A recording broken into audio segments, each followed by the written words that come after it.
अस्सलाम students, this is Mohammad Jameel. उम्मीद है आप लोग खैरियत से होंगे।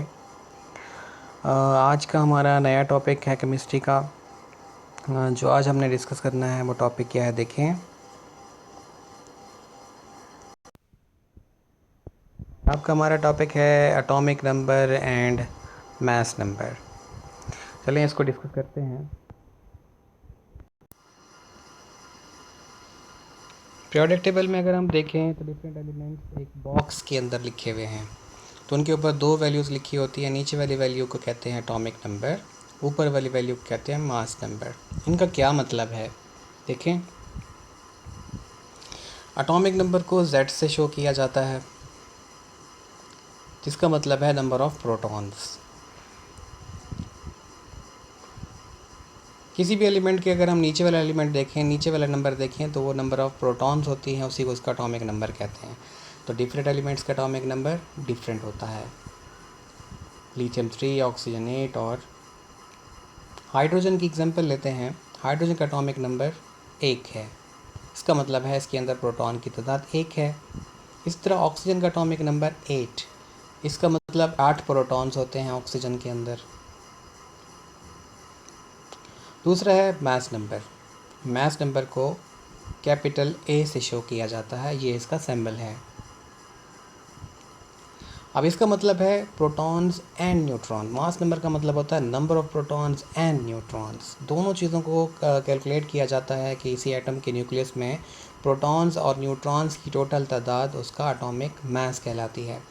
इलेक्ट्रॉन का मास क्योंकि बहुत कम होता है, इसलिए हम उसको कंसीडर नहीं करते। दोबारा देखें, मास नंबर और एटॉमिक नंबर। अगर हम कैलकुलेट करें किसी भी एटम के अंदर प्रोटॉन्स, इलेक्ट्रॉन, न्यूट्रॉन्स की तादाद, तो उनका एटॉमिक नंबर और मास नंबर में पता चलता है। मास नंबर में देखें तो मास नंबर बराबर होता है atomic number plus number of neutrons. Atomic number आपको पता है, एटॉमिक नंबर प्रोटॉन्स की तादाद को कहते हैं, और मास नंबर में न्यूट्रॉन्स और प्रोटॉन्स दोनों की तादाद देखी जाती है। मिसाल के तौर पर ऑक्सीजन है, एटॉमिक नंबर 8 है, मास नंबर 16 है।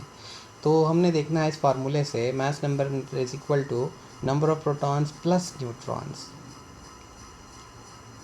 अगर हम कुछ इस तरह से इसको देखें, न्यूट्रॉन्स मालूम करने के लिए अगर हम मास नंबर में से प्रोटॉन्स को माइनस कर दें तो हमें न्यूट्रॉन्स की तादाद पता चल जाती है। फॉर एग्जांपल, ऑक्सीजन का मास नंबर है 16, और उसमें से अगर हम 8 प्रोटॉन्स निकाल दें तो बाकी बचते हैं 8।